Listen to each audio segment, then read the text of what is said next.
Welcome back to Summit Sunrise. Very excited to be starting off our summer almost. It's officially summer tomorrow, but Olivia's here in the studio to tell us all about what's going on with the Breckenridge Music Festival. Now, a lot of you, I'm sure this is you're just coming into town, maybe you're just visiting us for the first time, or it might be your first summer. So what is the BMF? So yeah, the Breckenridge Music Festival essentially is a year-round music festival, but we really do a lot in most of our music events in the summertime, starting now. Right. And so we do a mix of classical and non-classical music in the summer, and we pretty much go in total about 7 or 8 weeks, all music, all in Breckenridge.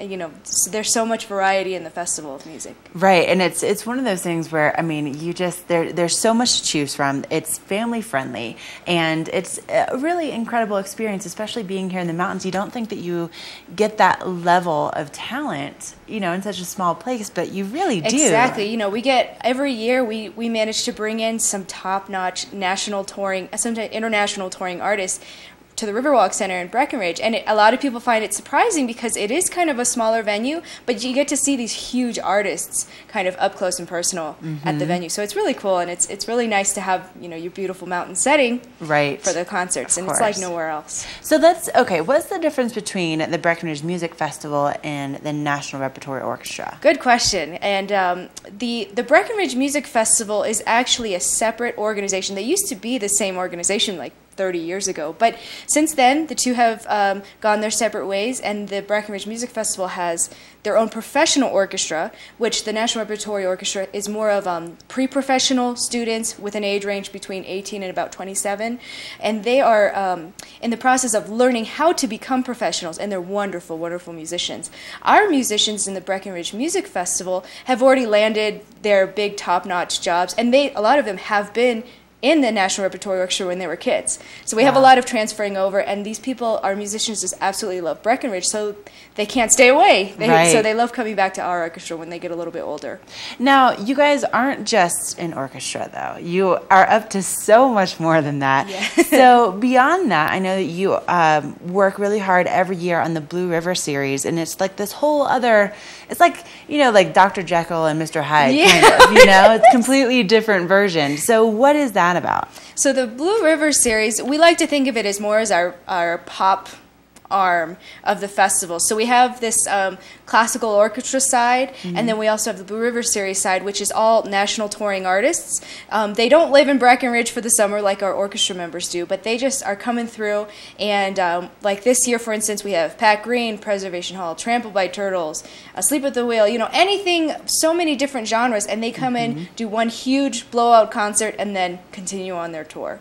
And what we're talking about, you know, it's in this very intimate venue at the Riverwalk Center, but you guys also keep it affordable, which, you know, if you were going to see the same artist, let's say, like, I don't know, down in Denver, one of the big arenas, it'd be so much more expensive. Absolutely. You know, and that's one of the really special things about our festival is because we have such a great support not only from the locals and we're a nonprofit, so we have support from the Summit Foundation and a lot of great organizations around town. We're able to bring these huge artists that just maybe just played a huge concert in Denver for $100 a ticket. You get to see them in Breckenridge, in this, you know, in the mountains for a fraction of that price. And not only that, you're not sitting in the nosebleed section. Right. So you're up close. You actually get to see the artist without binoculars. And, exactly. So it's a really cool deal. And that's why I always try to tell people, see what we've got. I mean, this is an experience that you don't get anywhere. No, it's so much fun. And I love the fact that it is very family friendly. Yep, absolutely. We always say, you know, bring your family. Even our orchestra concerts, everybody wears jeans and it's just nice and relaxed. It's nothing stuffy. We like to just have fun.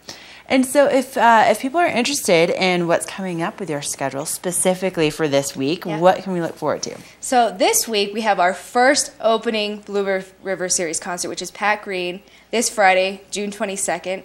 And Pat Green essentially is your Texas country artist. He's so big in Texas. Everyone loves him. And I got to tell you that he loves Breckenridge. He has a personal love for Breckenridge. He knows a lot of locals here. You can find him on the golf course often. So he goes out of his his way to come to Breckenridge in his schedule and make sure that he plays here because he loves it so much. Oh, and we definitely love him being here. I don't know about you guys, but I'm a big country fan, and I'm a big fan of his. So the fact that, Pat Green just hanging out at the Riverwalk Center. You maybe see him at the golf course, Right. go to dinner, see him there. Yeah, absolutely love it. And of course we love the big stars that love being here too, because they feel like locals. They get the mountain lifestyle. They love it. And so besides Pat Green, what's going to be coming up next in the Blue River Series? So next week is the Preservation Hall Jazz Band, which is June 28th, and that's a Thursday. And the cool thing about them is they're the original band from the Preservation Hall, which is in the French Quarter of New Orleans. They're celebrating their 50th anniversary here with us at the BMF, and they're going to be bringing their really authentic, true New Orleans jazz music here to Breck. And it's really exciting because they have some of the original members. I mean, one of the guys is 80 years old, and we have an oxygen tank sitting in the back just for him. But he loves coming to Breck too, and they made a point to come up here as well and share their traditional, authentic New Orleans jazz music with us. Oh my gosh, perfect time to go get some gumbo and then go enjoy that show. That's phenomenal. So how do people get tickets? So the best way, I would say, is to visit our website, which is BreckenridgeMusicFestival.com, or give us a phone call, and we can always help you through the ticketing process. The Riverwalk, all the events take place at the Riverwalk Center, so you can always even call them, stop by their box office. We make it so easy to buy tickets. So there's a bunch of different ways. Right, and there's so much to choose from this whole summer. I mean, just kicking it off this Friday, but so much to choose from. Well, Olivia, it is always so much fun having you here on the show. And make sure that you check out that website and get those tickets for Pat Green now. I have a feeling that one's going to sell out pretty quickly. And there is advanced ticket prices, so if you buy on the early end, you get a cheaper price. Ooh, even more affordable. You can't beat it. All right, we're going to take a break, but we'll be back with more on your Tuesday edition of Summit Sunrise.